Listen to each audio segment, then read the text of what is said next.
There we go. There we go. Wally, it's all yours. All right, good afternoon, everyone.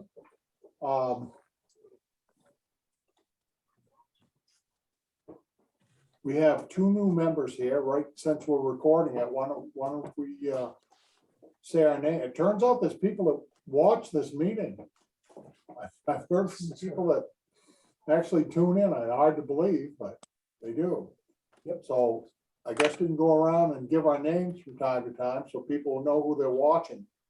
And my name's Wally Paul. I'm chairman of the Charter Review Committee. Pete? I'm Peter Jameson. I am the town manager here in Millinocket. Steve. Yeah, Steve Gottlieb, chair of the council and on the review committee. Michelle. Michelle Bundret, school board member. Beth. And I'm Beth Sulander, an interested resident. And Erica. Hi, Erica Mackin, school board member. And then not present, but on the committee, we do have Councilor Louis Pelletier, Councilor Charlie Frey, and also Brittany Gruder as a member of the community, and Sherry Day as a member of the community representation on the committee itself, voting members. Well, all right. And what we've decided is that since we were approaching the section to talk about the school board, that we would jump to that and invite school board members to come and put their input into this. So welcome to the meeting. I guess we'll start with the C401 Board of Education.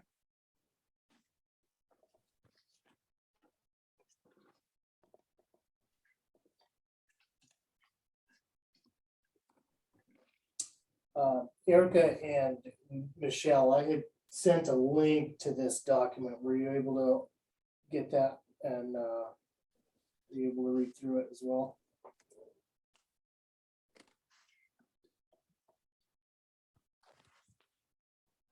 Yes, I did see it. I have to be brutally honest. I kind of skimmed. I did not get into the reading of it too much, Pete. I'm sorry. Just kind of here to listen and offer input, but I'm sorry I did not.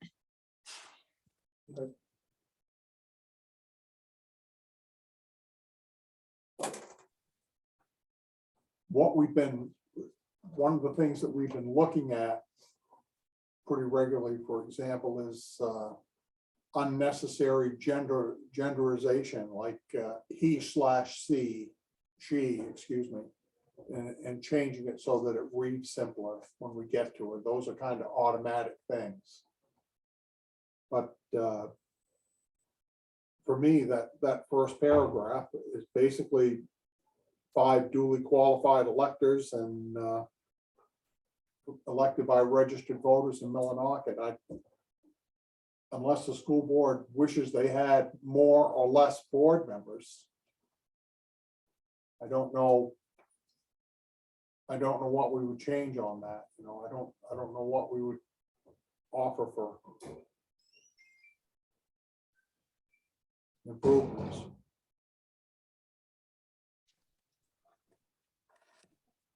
I don't have any changes in it. I'm sorry, Wally, what page are you on? It's C18 of the charter, Okay, Millinocket Code. So okay, yep. Article 4.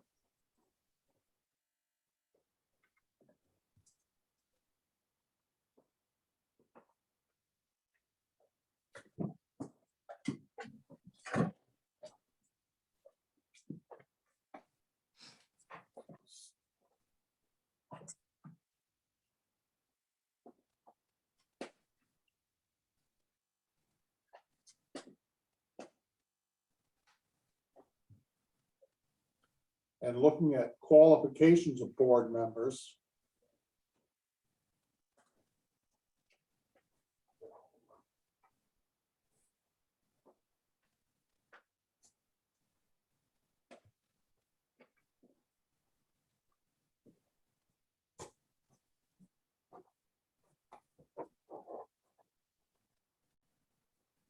And earlier in the charter, when they were talking about qualifications of the council, it's a similar kind of thing.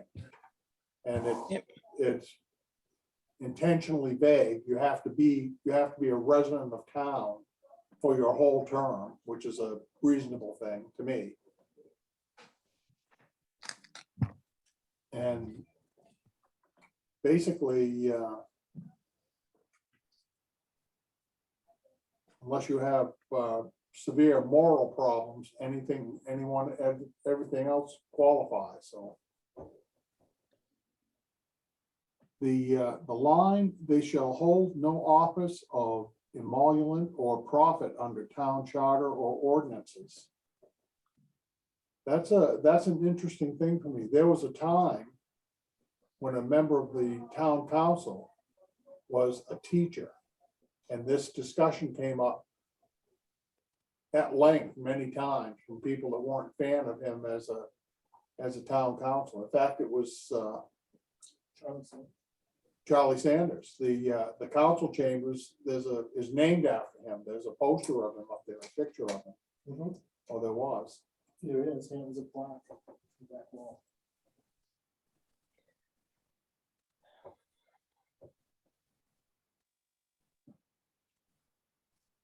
So I'm, what does emolument mean? It means that they can't be in a position where they benefit from any decision that they make or influence in their position as a board member. So, I think it's pretty reasonable. I mean, you can't sit on a board making decisions that you will personally profit from Right. or benefit from. That's fair. But does that mean like a paid employee of the town? Does that mean that there's someone from Public Works cannot be I would think okay, for example, right, at this point, Donnie Raymond is on the school board, right? He also has, a business that provides, IT type services. Sure. He couldn't do anything on the school board that affects, his business. give himself a Being big hired contract? and, and that's just an example off the top of my head here in this moment. But, if you have a business that develops curriculum, you couldn't sell that curriculum to the school if you're a school board member. To answer your question, though, technically what this does say is that if you work for the Department of Public Works, you can't be on the school board. It's technically what it says. This says if you are getting any pay or drawing any salary from the town, you cannot be on the school board. That might be a little broader than we I meant it to be. kind of wondered if that's what it said, because that doesn't seem like, I mean, if I can see if you're a teacher, you probably shouldn't be on the school board. Or if you're an employee of the school department, you probably shouldn't be on the school board. But I'm not sure where the relevance would be in keeping like town employees off that might be interested in it. Yeah, I think if going forward, if they actually go through a charter review, they probably have to figure out how do you word that? So it's not a town councilor and it's not the town manager and it's not but somebody that's driving the plow truck is a different situation. An employee of the town can also be on the school board. And a town councilor can also be a teacher in the school. They are separately governed, and their positions in each of those sides are not influenced by their position on the other board that's governed separately from their position. But this specifically says they shall hold no office of emolument or profit under the town charter or ordinances. And I don't see how they would be profiting under that ordinance, because this is Well, speaking to the Department of Education. But emolument is salary. Yes, and it would not Is be pay. under the, it would not be under the Department of Education, No, it says the town charter. which is including the Department of Education. Right, but what this says, the way I read this, it technically is saying that any job that falls under the control of the town charter, it prohibits them from being on the school board. That's not the way I read it. Well, again, that's an area that they would need to look at and decide what they want to do about it, should they choose to go forward with modification to the charter.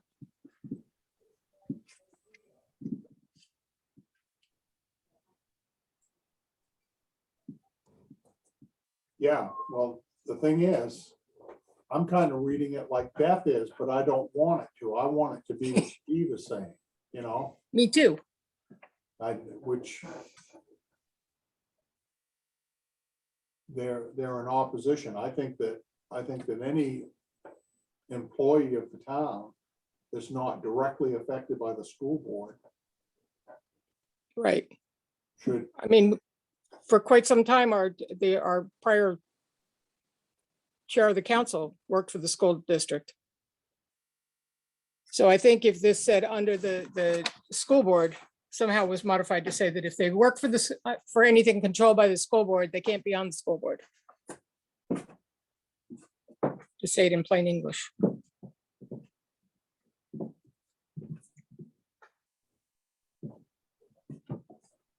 okay, well, I have Anyway. highlighted that sentence with a, what does this mean next to it? And if in the passage of time, the crew wishes to, you know, the council or everyone wishes to pursue this further, then that will be that might be a point they're gonna want to discuss. Right. And I agree. so that when people read that, there's not an argument about it. Be nice to be able to read the charter and not have it go to a lawyer every time to decide what it means, you know? Fortunately, in the legal world, there's a huge push to putting everything in plain English and get rid of the legalese. Yeah. Well, and that's kind of the main point that Councilor Pelletier's been making in this process, I think, too, is you know, unnecessary language and, Mhm. you know, simplifying the language. Technically known as gobbledygook. Yeah, I think Yeah. that's exactly. And just of note, in the very last, it's apparently only, well, it says his office. So I guess it's only guys that have crimes involving moral turpitude. Change the his to theirs.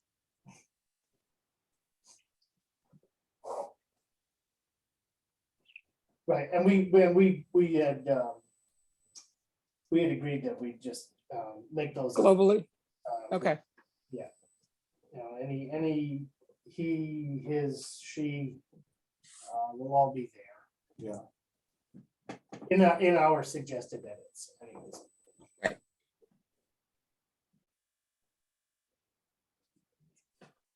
Okay, and Beth, the next one, vacancies on the board. This is what you'd start discussing before we turn the record on. right, just in terms of why there's a focus on the school. Because I've been asked this, it's come up a couple times in discussion, is the fact that the town council is authorized to replace, to fill any vacancy on the town board. On the school board, whereas if there's a vacancy in the town council, it's got to be a general election. So why wouldn't the school board, which is elected by the general electorate, why would that not be handled the same way? And so I don't have an answer to that, but as a point of just due diligence, I did go and look at other civic organizations that have the same type of structure that we have, with a elected town council, town manager, elected school board. And it doesn't, this is not the case in any town that I was in, any other municipality that I was able to find in Maine or anywhere else. It's not to say it doesn't exist, but to me, it strikes rather odd that the citizenry elects people, but another elected organization can appoint to fill a vacancy. It just strikes me as very odd.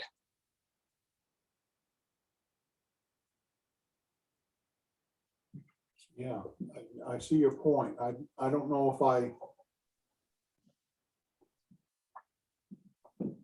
don't know how disturbed I am by it. When I was on the council, it never came up. So Right. I wasn't even aware of this until I started rereading it again. And I asked Steve about it, and he said, yeah, that's what we've done. We've appointed people, but evidently it was in consultation with the school board, right? I mean, did they recommend someone or? To some extent, to my knowledge, there are three members of the school board now who ultimately are there because of that situation. One of them has since been reelected several times. Okay, yeah. Through the actual, election process. Two most recently because of vacancies, well, by me from taking this position. And then, another member who had, whose life brought them to moving out of state. Sure. So, and the two most recent situations were handled differently from each other. One was an appointment, and then the other, the council did more of an interview process for people with interest, because they needed more information rather than just to, appoint and convert Sure. one person.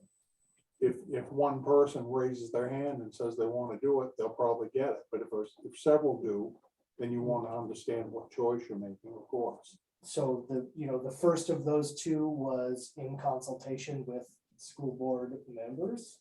I had some recommendation in that process as the exiting board chair. They consulted me for that. And then the second vacancy that was filled was the interview process. And I don't believe that there was input from members of the school board other than a letter of recommendation. Potential candidate. Okay. Has the school board that we know of, have they had a problem with this? Have they expressed, have they ever said, why is it you doing this instead of us, or Yes, that you know of, that you can remember? I had not experienced that. Beth says And, otherwise. how about Michelle and Erica? Do you guys have an opinion on this, or?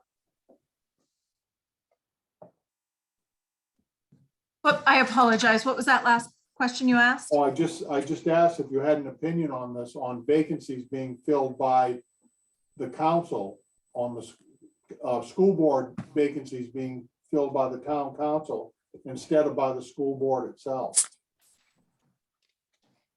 I mean, no, so, instead of by the general Beth, election. excuse me, Michelle was being asked the question.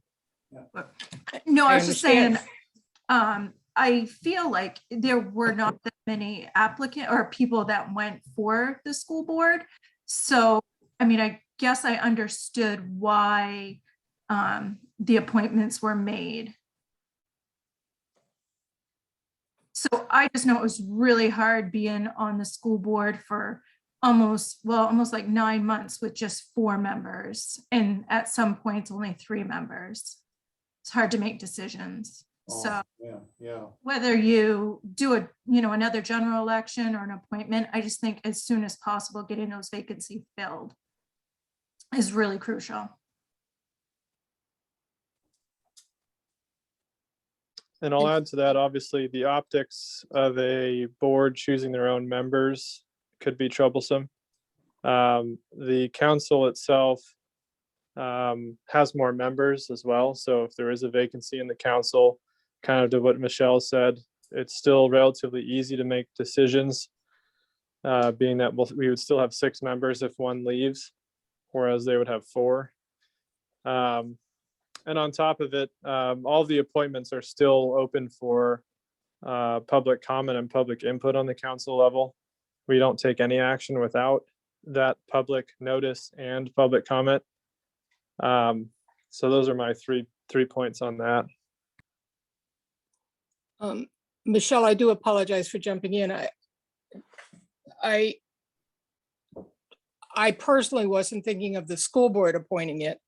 I was assuming that it would be the general electorate that appoints it, that elects someone, as is done in all other elected organizations that I am aware of.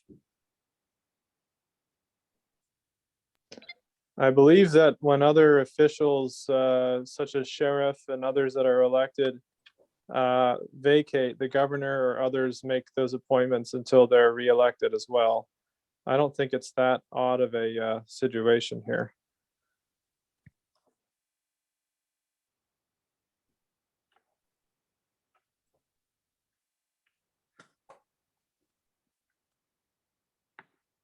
Yeah, this could be I mean, just sitting here, my mind has come up with several scenarios where all the options would be appropriate, but for example, when I got off the council, it was in the middle of my term, but my job had got moved to Massachusetts.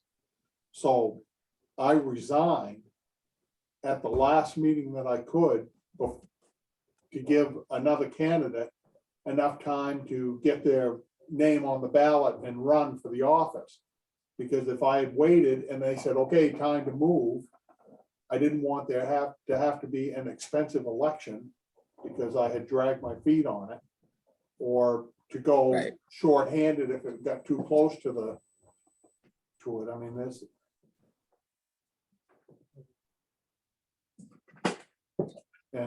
And that's the issue, is that if it's within 6 months, Once it you get stays short. I'm sorry, go ahead.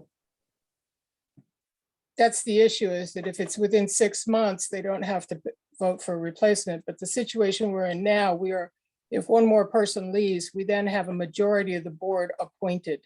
And that's the concern of the people that have talked to me.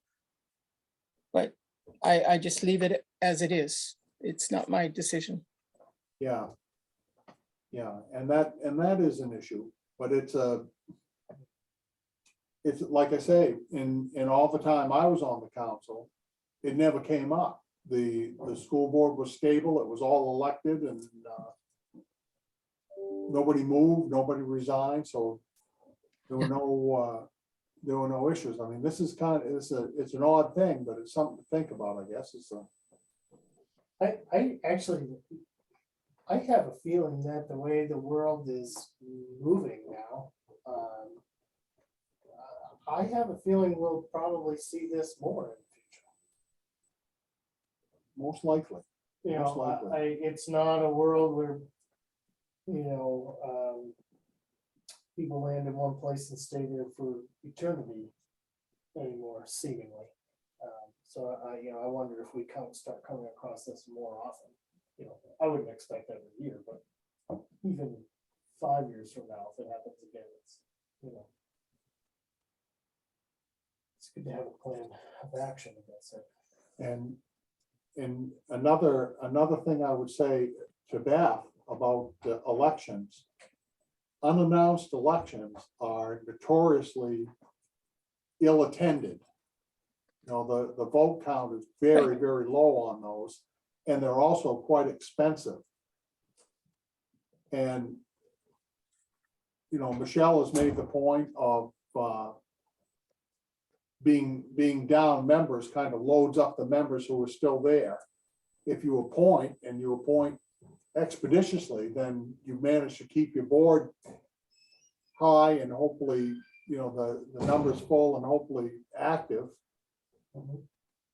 So,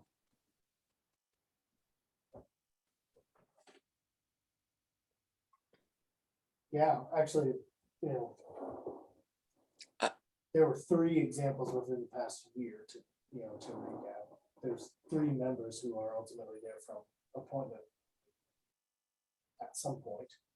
But there was another member who moved out of town with their family last summer, but was able to do so in enough time to add that seat into the upcoming election, so that somebody actually went into a 2-year term rather than a 3-year term. Yeah. To finish out that one person. Sure.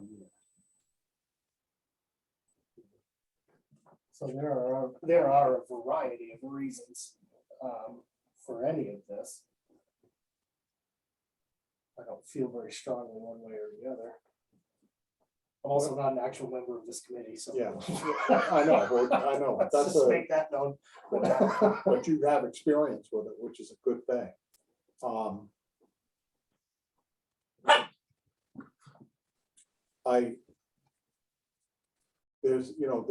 With budget considerations and things, there's automatic tension between council and school board, for example. I mean, not enemies, but there is some pushing back and forth between the two to make it happen. So,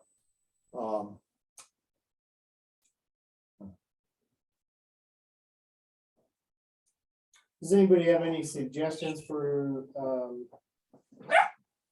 changes to this, or are we just kind of talking about a moot point here? Was that directed at me, Peter? Nope, just anybody in the room. yeah, I guess I just wanted to say, as a school board member that was appointed, I did find it interesting that I was appointed. I assumed when there was an opening in an elected seat that an election would happen. So I guess it'd be a worthy discussion of the pros and cons of, like you've already been doing, but maybe just pros and cons of having an expedited election. Is it like too big of a process, too expensive of a process? Do we keep it the way it is because of that process? Or do we turn it back over to an election so the seat gets filled by the people? That's all I wanted to say. Thank you. yeah. No, and that, to me, that's a good point. I don't mean to keep dominating the conversation here. But for example, if we need to, if I resign from the school board today, how long before there's an election? It's a couple months anyways, right? I mean, you got to give people a chance to campaign or whatever they're going to do and schedule the election and have ballots printed and all the mechanism that goes with it. Whereas an appointment doesn't have to be that long. I mean, there's the expediency of it that points go to the appointment, I think. There's a cost associated as well with an election.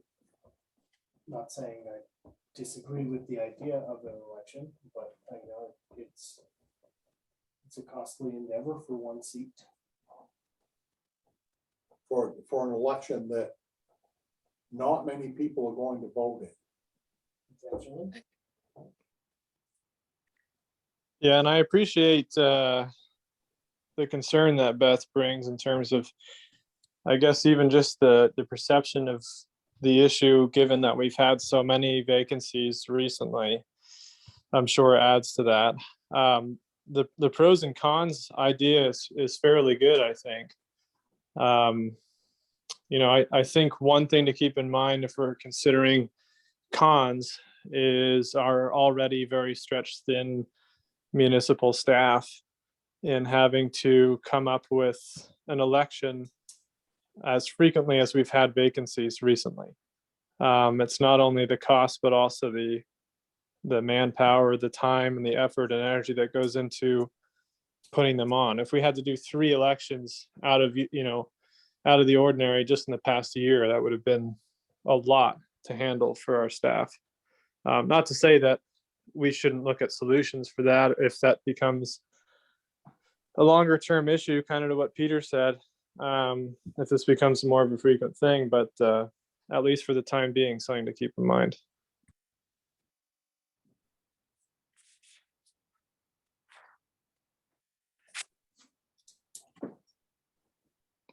I don't have an answer for it. I will say that there is been expressed to me a perception, and I think we need to be very careful about the perception that it's easy to stack the board.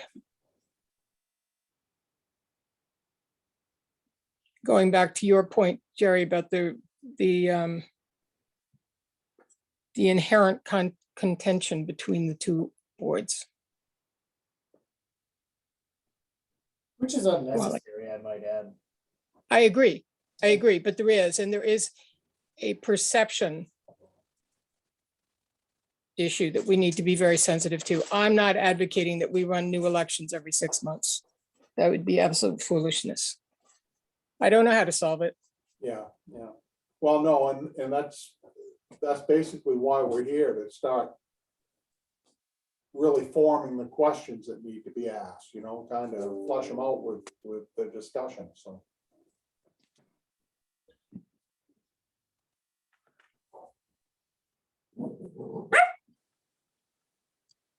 Apparently, the puppy has an opinion.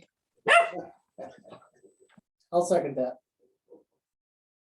Okay, well.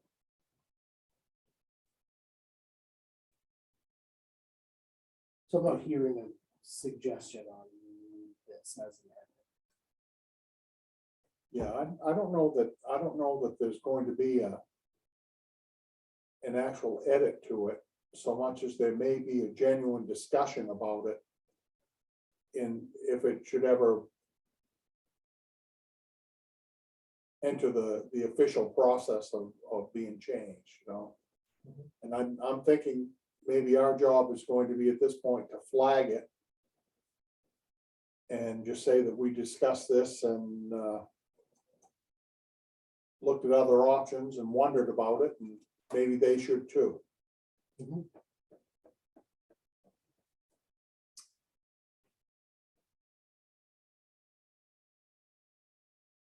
Does that make sense?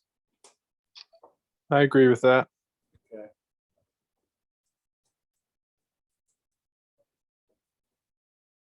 Okay, moving on then. C404, organization swearing in quorum.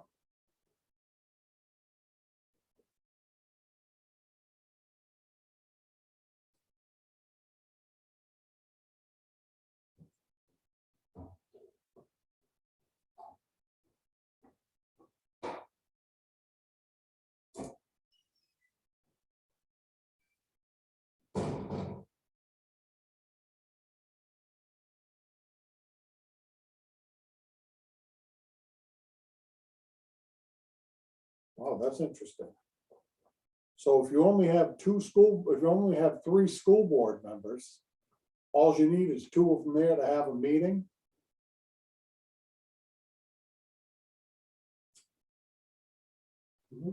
Yes, and that's what made it really, really hard. That's kind of weak, yeah. Yeah. And then, if you were the minority, it was really tough. Yeah, we had been in that situation in the past couple of years. In the past year. Yeah, the past year was really bad. I mean, as bizarre as it was, right? Yeah. It was a very bizarre situation that we were all sitting in, but that actually, it did come into play. Luckily, no major decisions were needed during that time, because it could be pretty easily weighted, or, if you are down to 3 members and 2 of them are present, and you have a 1-to-1 vote, it's a moot point until Yeah. later. Yeah.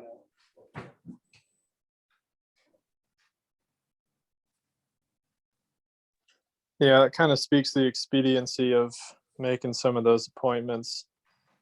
It'd be interesting to see what other options that we discuss later, but yeah, highlighted right there.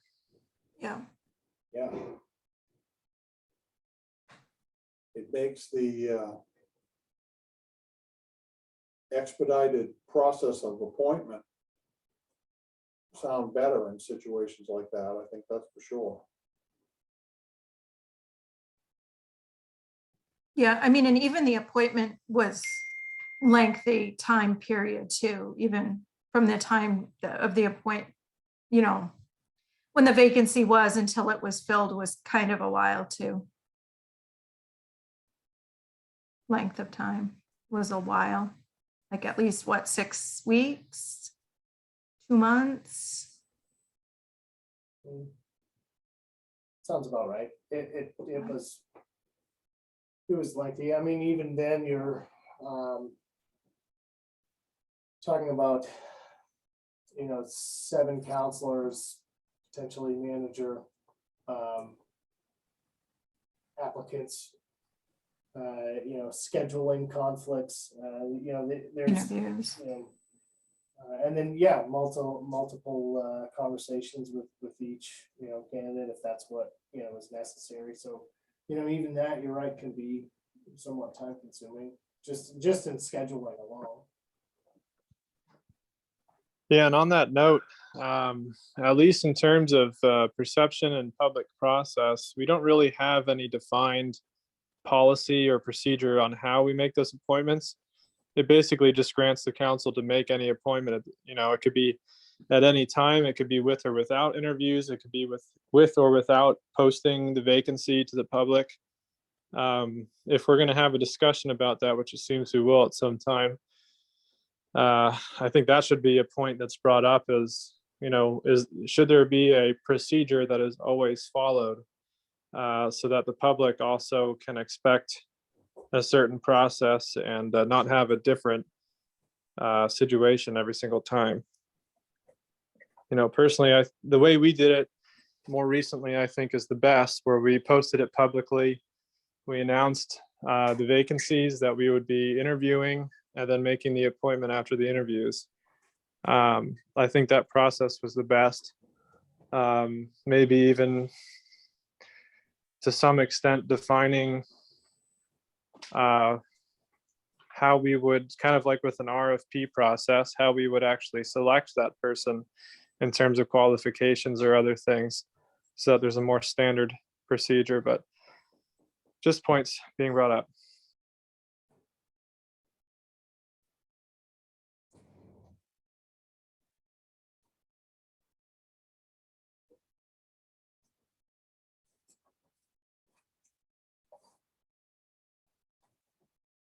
Yeah, and I agree, except that you really don't want the charter tying your hands too much. I mean, we always think in terms of, we don't want the abuse to happen, that I'm on the council, so I picked my son to be on it because can't have enough Pauls in town government, and plus he'll do what I say, so, But on the other hand, maybe you look at if there were a slate of candidates who ran, not everyone was elected, maybe one of them would be the appropriate choice. Or, I mean, there's a few ways to look at it, and every season would have its own highlights to it. Well, and that's been done as well. Yeah. Originally, the current chair, although been through at least two election sets, I believe, maybe just one, was originally appointed because they were in, next in line for total vote count after a resignation, Sure. not far into the term.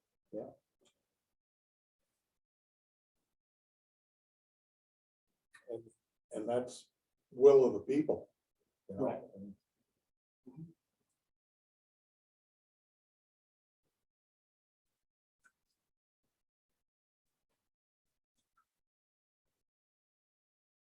I don't know, Michelle got me thinking with her point about, you know, just being 3 members of the board, and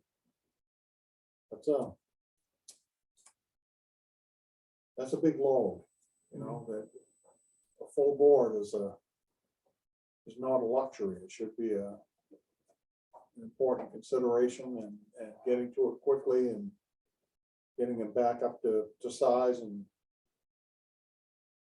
functioning is to the benefit of everyone. Mhm.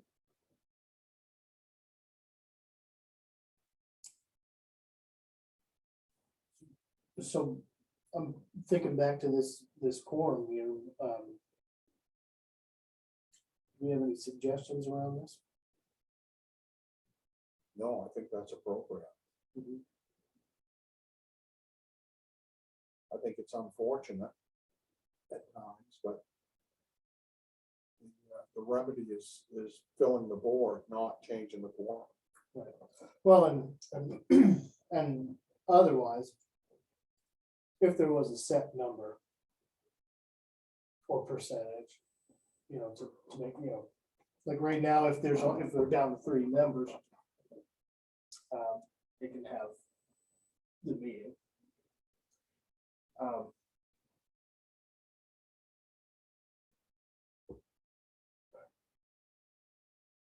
But, if we were to set it at, 5 as the quorum, we may not be able to, and there are vacancies. They may not be able to do things as simple as pass warrants to, payroll. Which is an important part of Yeah, the process. So, yeah, I think there's value in the how flexible that quorum can be depending on the situation. I do too. I mean, you've got to be able to pay your bills. If you change the quorum number and your board membership doesn't, you just don't have enough members to meet it, then nobody gets paid. They can't do that. All right, Okay, got 10 minutes or so. powers and duties, preparation of the budget.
Well, this is an area that I have quite a bit of personal feelings on. The school is a technically department of the town. And being that it has now surpassed the town's budget, over $7 million versus around $6.5 million on the town side. It's really difficult looking at a situation where, and Wally's is probably to your point of where there might be some contention. Not that I personally feel it towards the school board members as a whole, but the process itself is frustrating because no matter what we do on the town side to try and lower taxes or to provide reasonable services, we really don't have much say other than overall rejecting or accepting the school board budget. There's almost nothing else we can really do. I am trying to look at this and think through what could possibly be added or changed to add a little bit more stipulation to it. But I don't know, Wally, do you have any thoughts? I know that you probably went through this yourself. Yes, I did, and I remember the council made a trip to Madison, Maine to look at they had a huge greenhouse down there. They grew tomatoes, so we were looking at that. So the whole council loaded into cars and went. And I was driving a car, and we were talking about the school board budget, and I drove 3 exits past the one I was supposed to get off on and meet the other cars because of the discussion. There were some very civil people just yelling at each other in my car. There was one guy who was not in the council, and I got laughing. It was Charlie Cerami. I said, he was curled up in the fetal position in the back seat going, what have I done? What have I done? Hey, sorry to I interrupt, also Peter. smile at this though, just from a historical point. This Michelle is amended trying to get in, that's all. 1984. This is Reagan era, line item veto. President Reagan pushed for that in the budget. He wanted to have line item veto in the budget, and that's what was done here. Ended in 84. Just trying to put some attempt into what you're talking about, Steve. Having control of the budget. Oh, get in. Yeah. Right here. Hey, Michelle, okay, there you go. It's gonna let you know you were unmuted. I've got, Thank you. got the mouse in sure. my hand right here. Yeah, that's something that'll be probably another discussion point, Wally. I don't think there's much we can do to offer any suggestion here, but another conversation, I guess. Yeah, this is a real foundational discussion. I mean, this is more than just a backroom lawyer discussion we're having, ironing out some points. So this is a pretty foundation thing. Deals with And just to, the council and the board. yeah.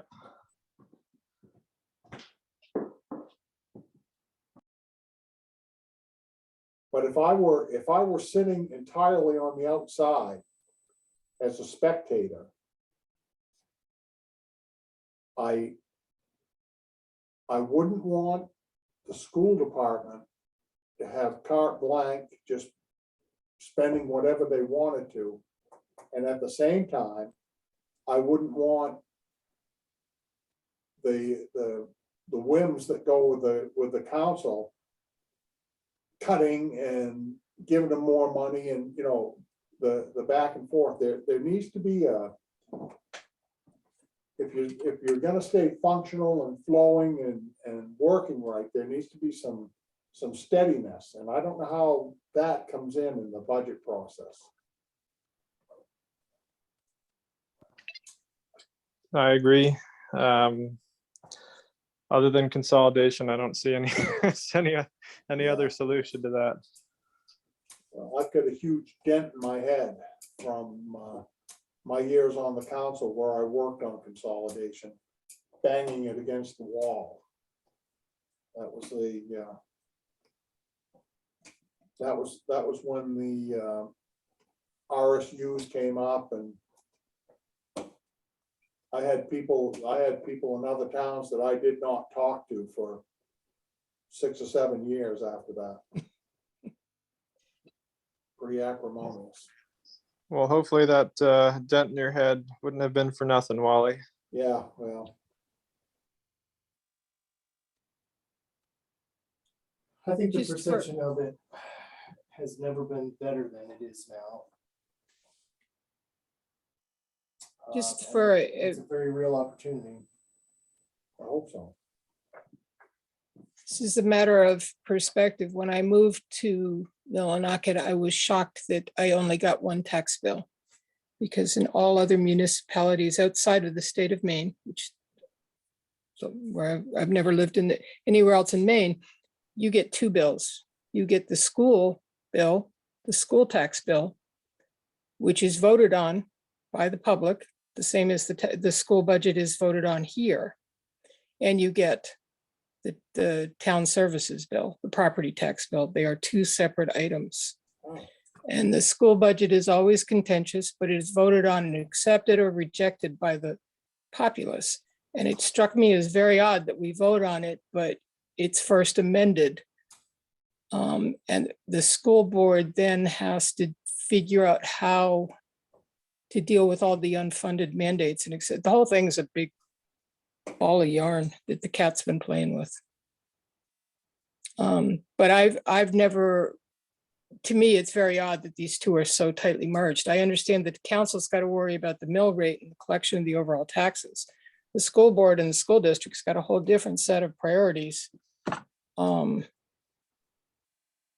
And requirements. The two are by definition at odds.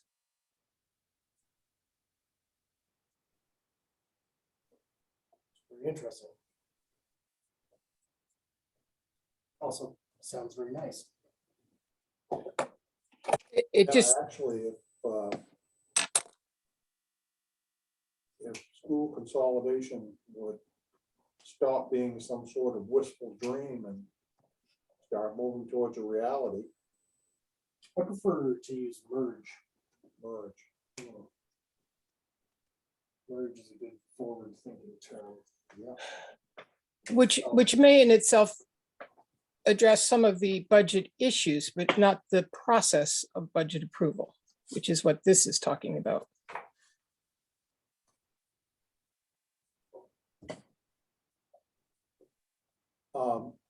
Michelle and Erica, do you guys have, do either of you have an opinion on the budget process? I know you kind of knew, and I probably haven't been through the wars on it yet, but. I mean, so far with me, it's been COVID. And so there's been extra money because of that. So it hasn't been too contentious. This is my second one I'm going through.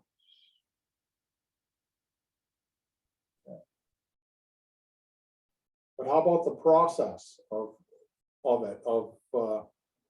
dealing with the council and listening to discussions? I mean,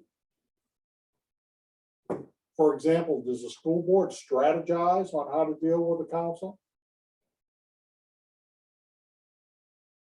No. Like, what do you mean by That's a strategize? question. No. No, not in my experience on it, but that may be different. It wasn't a real point of discussion when I was there, but talking 2 years. Michelle, what was your question? Oh, I just was like, like as far as strategizing, what did you mean by that with the, before we went to the town? Is that what you were mentioning? Yes. Yeah, Pete, I don't really remember anything like that. Do you? It seemed like a pretty cut and dry process. Yeah. So in recent years and what I experienced, the superintendent pretty well prepares the entirety of the budget and presents it to the board over a series of a couple of meetings. Sure. And takes, questions or suggestions,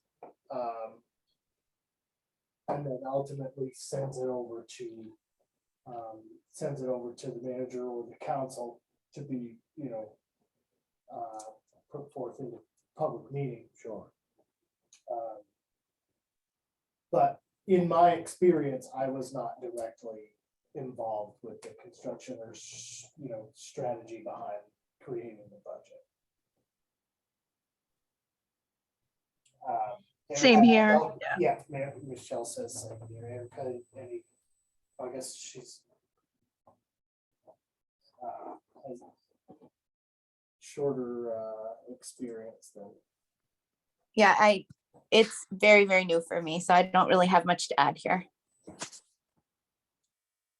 So I guess to oversimplify it, the answer is historically no in most recent years. It's just kind of created and presented to the board and then passed over to the council after, a couple of meetings. Louis, We were just signing off. Getting the volume. Yeah, so we were just signing off, Louis. so Going Steve, Say something. have you got ideas about this? I mean, you're dealing with the frustration of it. Have you got like global thoughts or specific thoughts about this process? Yes. I have a lot of thoughts on this, but for the sake of this specific discussion, I'll say a lot of it will probably have to be done outside of the charter process, perhaps adopt other policies or things between the two boards. But overall, just creating a more open, accessible, and communicative process between the two boards, I think, is really what's needed. And I know, at least from our end, council end, that is, we're very open. I know that there are some school board members who feel the same. I think as a whole, we need to all be on that same page, and that's really the only way I think we could all move forward within the existing structure.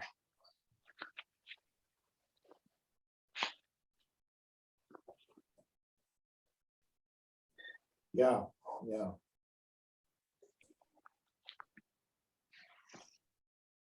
And that's not a charter issue. That is a communications process.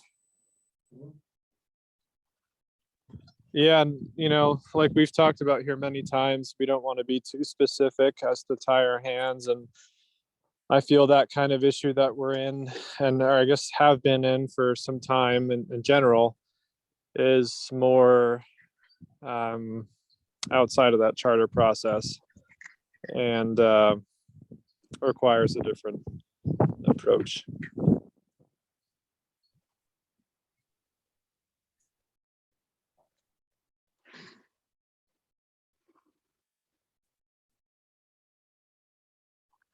I'm going to be suggesting we wrap up here in the next couple of minutes. Yeah, actually, because we are 5:07 at the moment. Okay. Any final thoughts on this section here?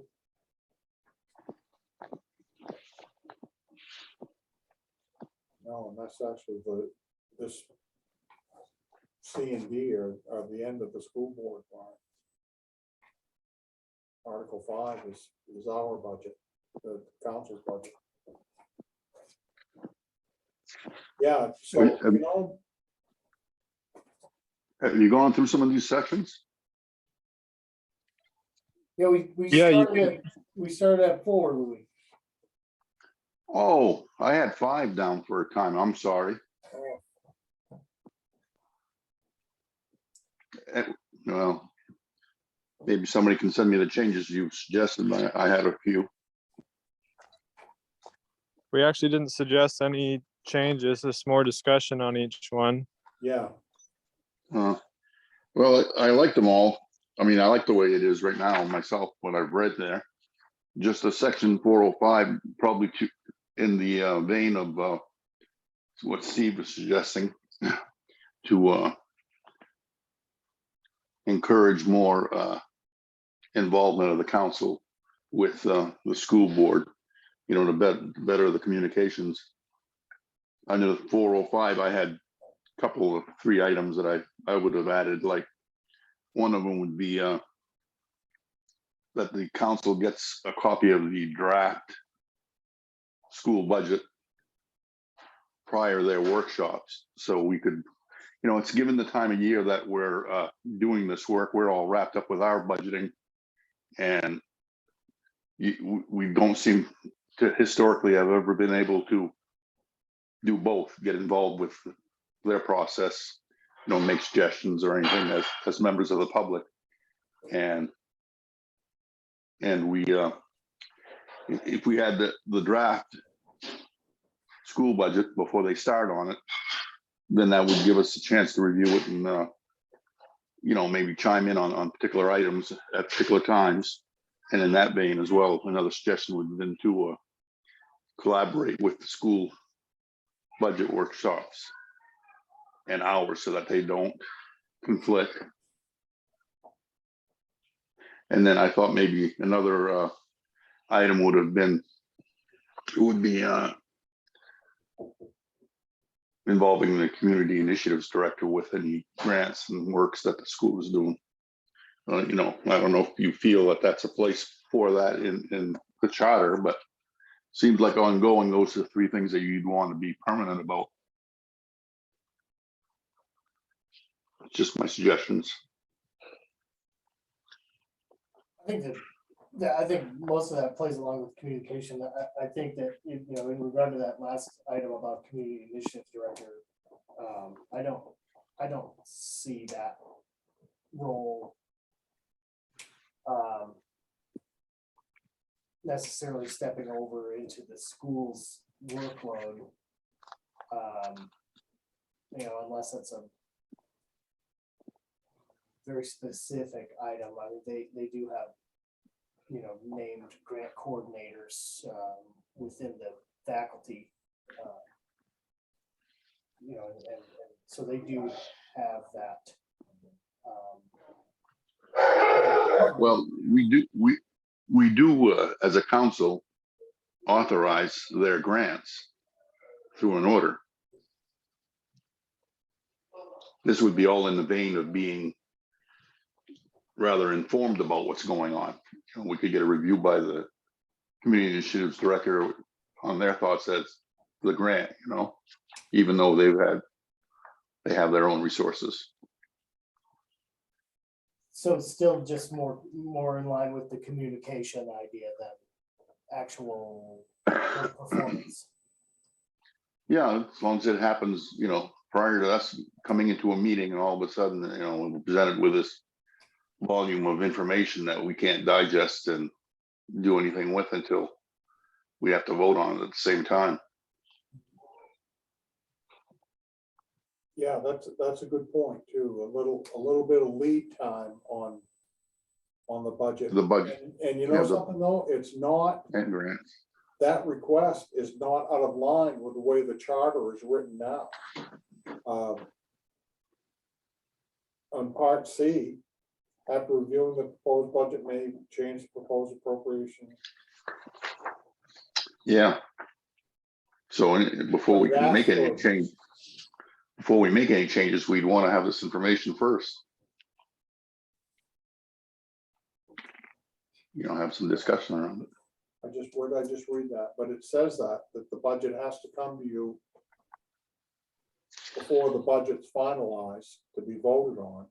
Maybe you ask for Yeah. it a little earlier than.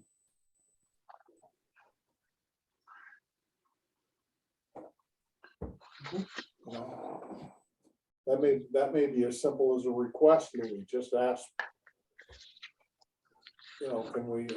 Well, we're into do the a little bit process different now. this time and start making Yeah, we're- incremental changes instead of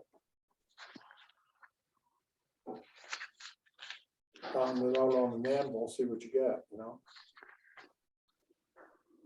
right. I think that, Yeah, it gives it's quite clear in this section that gives the council the authority to change any line items in their budget, in a proposal.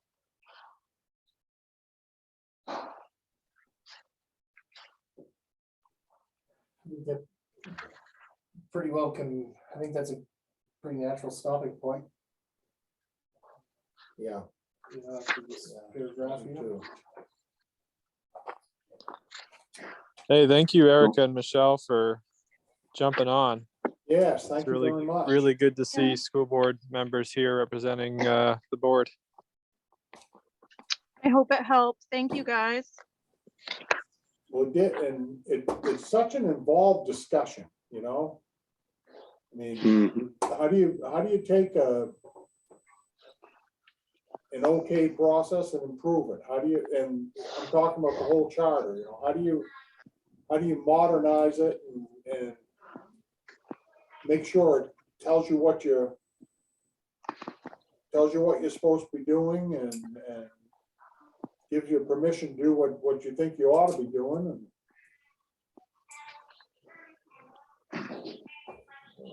it's interesting to me. So right now we have no changes to this section. no, just basically flagged for further discussion if we get to or consideration when the council ultimately looks at what direction to take our suggestions, if that makes sense. Well, maybe you could request maybe we could request a copy of the budget for the councilors right now, so that by the time it comes to us in joint session for review of it in council, we have some homework done on it.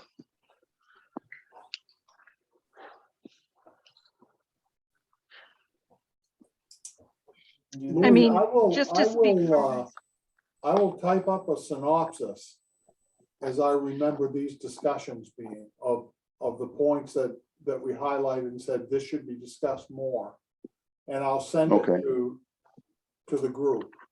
So you can see what we talked about and just I'm not gonna write every detail and every word, or at least not every word I said, because I talk too much.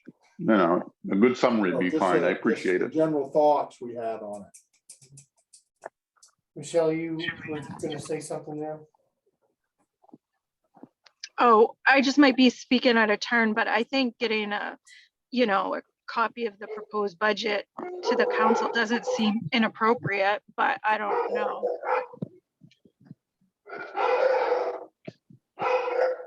I would agree with that. We'll let the dogs out. That's Louis. All right, folks, I'm calling time on this. Have a good night, everyone. Yes, thanks a lot, everybody. Thank you, Good Wally. night. Good night. Bye. Night. Thank you. And Michelle and Erica, thank you. You're welcome. Thank you.